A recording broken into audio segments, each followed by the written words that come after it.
అయ్యో వంగపల్లి విశ్వనాథం గారు మీ నేను అడుగుతున్నది అందరి తరఫున జీవితం ఎలా జీవించాలి?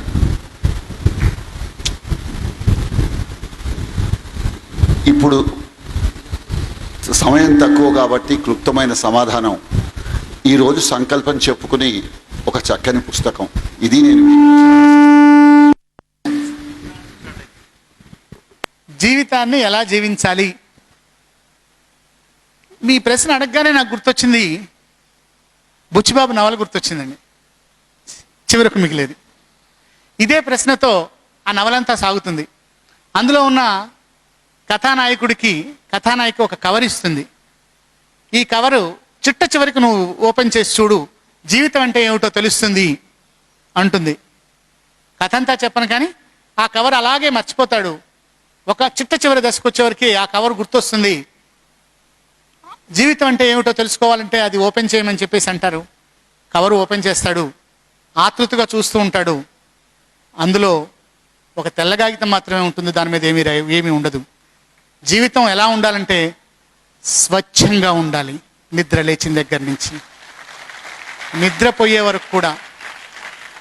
మళ్ళీ మన తర్వాత ఎవరో వచ్చి ఈ జీవితాన్ని జీవిస్తారు అన్నంత పవిత్రంగా జీవితాన్ని జీవించగలగడమే పరిపూర్ణమైనటువంటి విషయం. సదాలోచన, స్వచ్ఛత. విస్లావా జంబోరిస్కా అని ఒక పోలిష్ పోయిటెస్ ఉంది. మొన్ననే చనిపోయింది ఆవిడ, పోయిన ఫిబ్రవరిలో. పోలాండ్ కవయిత్రి విస్లావా జంబోరిస్కా. మిరకిల్ ఫైర్ అనే పుస్తకానికి నోబెల్ ప్రైజ్ వచ్చింది 1982లో. మిరకిల్ ఫైర్ మీరు దొరికితే చదవండి, చక్కని కవిత్వం అసలు. ఆమె అంటోంది, అతను ఒక ఇల్లు కట్టుకున్నాడు. ఆ ఇంట్లోకి వెళుతున్నప్పుడు ఆ మెట్లు కూడా అతనే కట్టాడు, తన పేరు కూడా అతనే రాశాడు. లోపలికి వెళ్ళిన ప్రతి సామాన్లు కూడా తను సంపాదించుకున్నాడు. తను వెళ్ళిపోయిన తర్వాత ఆ గదిని ఎవరో వాడుకుంటారు, వాళ్ళకి సౌకర్యంగా ఉండాలి అని అంత అందంగా ఆ గదిని తీర్చిదిద్దుకున్నాడు. అతని డైరీలో చనిపోయిన మిత్రుల యొక్క ఫోన్ నెంబర్లు ఏవి కొట్టివేయలేదు. ఎందుకంటే తాను వాళ్ళని కలం ద్వారా చంపడం ఇష్టం లేదు. ఎందుకంటే వాళ్ళ మనసులో తన మనసులో వాళ్ళు బతికే ఉన్నారు కనుక. ప్రతి మనిషిని కూడా ప్రేమించేటటువంటి జీవితమే జీవితం. ద్వేషించినంత కాలం మృత్యు క్షణాలే. మీరు ఒక మనిషిని ద్వేషిస్తున్నారంటే ఆ మేరకు మీరు చచ్చిపోయారు ఆ రోజు, అంతే. ద్వేషించొద్దు, ప్రేమించండి. శత్రువుని కూడా ప్రేమించండి. మీరు అలాగే చెప్తారు కదా సార్ మీరు శత్రువుని. ఇవాళ నాకు ఒక మిత్రులకు సంబంధించినటువంటి ఒక కథ చెప్తాను మీకు. బహుశా ఈ కథ చాలా మందికి తెలిసే ఉంటుంది, అయినా మీరు వినండి. మీకు చాలా మంది ఫ్రెండ్స్ పిచ్చి ఉంటుంది. నాకు ఉంది ఫ్రెండ్స్. ఎంతమంది ఫ్రెండ్స్ అంటే బోల్డ్ మంది ఫ్రెండ్స్ ఉన్నారు. సినిమా చూపిస్తే ఫ్రెండు, సినిమా చూపించకపోతే శత్రువు. సెల్ ఫోన్లో మాట్లాడిస్తే ఫ్రెండు, ఛార్జింగ్ చేయించకపోతే శత్రువు. ఫోన్ చేసి చెప్తే ఇట్లాంటి ఫ్రెండ్షిప్ కాదు. ఒక మల్టీ మిలియనీర్కి ఒక కొడుకున్నట్ట, వాడికి బోల్డ్ మంది స్నేహితులు ఉన్నారట. ఎంతమంది ఉన్నారంటే ఒకరోజు వాళ్ళ నాన్న అడిగారు, నీకు ఎంతమంది స్నేహితులు ఉన్నారా అంటే, నాకు దాదాపుగా 10,000 ఫ్రెండ్స్ ఉన్నారన్నట్ట. నువ్వు చాలా అదృష్టవంతుడివి, నాకు 10,000 ఫ్రెండ్స్ లేరు, ఇంత జీవితం గడిపాను, నాకు 1.5 స్నేహితులు ఉన్నారన్నట్ట. 1.5 స్నేహితుడు ఏమిటి అన్నట్ట.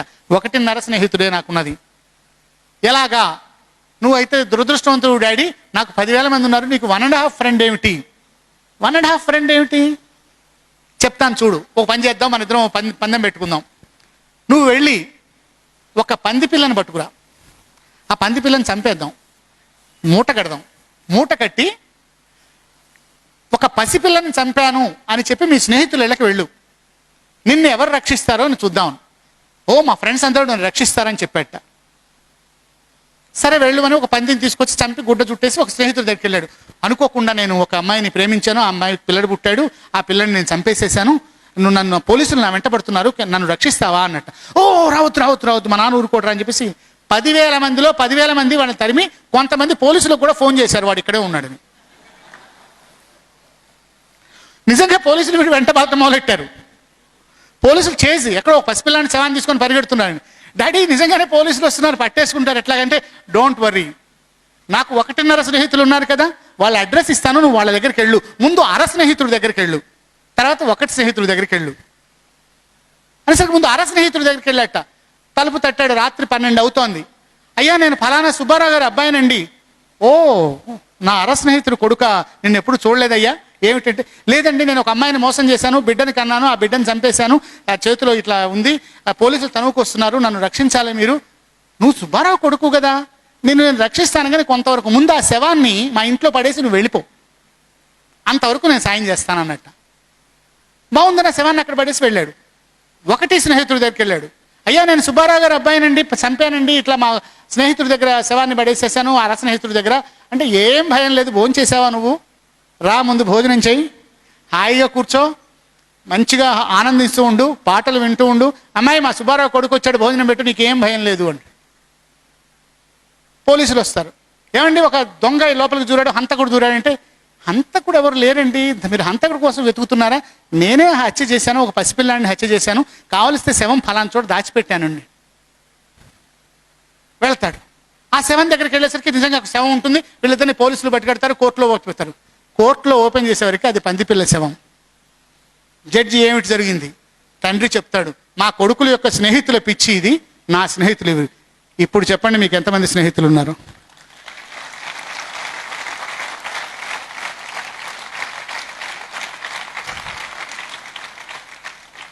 జీవితాన్ని జీవించడం అంటే అలాంటి స్నేహితులు అర స్నేహితులు కాదు, పావు స్నేహితులు ఉన్నా చాలు. మొట్టమొదటి అదే. మొట్టమొదటి అందరూ చాలా బాగా కనపడుతూ ఉంటుంటారు, కానీ పోను పోను మొదలు చూచిన కడు గొప్ప పిదప కురుచ ఆది కొంచెము తర్వాత అధికమగును ధనరు దినపూర్వ పరభాగ జనితమైన ఛాయపోలిక కుజన సజ్జనుల మైత్రి అంటాడు భర్తృహరి. అర్థం ఏమిటంటే, చెడ్డవాళ్లతో స్నేహం మంచి వాళ్ళతో స్నేహం ఎలా ఉంటుందంటే, చెడ్డవాళ్లతో స్నేహం అట మొదలు చూచిన కడు గొప్ప, మొట్టమొదటి అసలు ఇది కావలించుకొని ముద్దులు పెట్టుకొని అసలు ఎట్లా చేస్తాడంటే నువ్వేరా గొప్పవాడివి అంటుంటాడు. ఉదయకాలపు నీడలాగా ఉంటుందిట. ఉదయకాలపు నీడ సూర్యుడికి ఎదురుగా నించోండి, మీ నీడ చాలా పొడువుగా అవుతుంది. ఎండ పెరుగుతున్న కొద్దీ, నీ వీపుని సూర్యకిరణాలు బాతున్న కొద్దీ కూడా ఆ నీడ తగ్గి తగ్గి తగ్గి తగ్గి మాయమైపోతూ ఉంటుంది. మొదలు చూచిన కడు గొప్ప పిదప కురుచ. అదే మంచి వాళ్ళతో స్నేహం ఆది కొంచెము తరువాత అధికమగును. సాయంకాలపు నీడ మధ్యాహ్నపు నీడలా ఉంటుందిట. మొట్టమొదటి తక్కువ ఉంటుంది, సూర్యుడి యొక్క ఎండ అలా దిగుతున్న కొద్దీ కూడా నీడ పెరుగుతూనే ఉంటుంది. ధనరు దిన పూర్వ పరభాగ జనితమైన ఛాయపోలిక కుజన సజ్జనుల మైత్రి. మీ యొక్క ఆలోచనలు ప్రభావితం చేసేటటువంటి మీ తల్లిదండ్రుల కన్నా కూడా మీరు స్నేహితులతో తిరిగే వాళ్ళ మీద ఆధారపడింది. పాజిటివ్ ఎనర్జీ ఇచ్చే స్నేహితులు, పాజిటివ్ గైడెన్స్ ఇచ్చే స్నేహితులు దొరకడం ఒక మంచి వరం. తల్లిదండ్రులను మీరు ఎంచుకోలేదు, కానీ స్నేహితుడిని మీరు ఎంచుకోవచ్చు.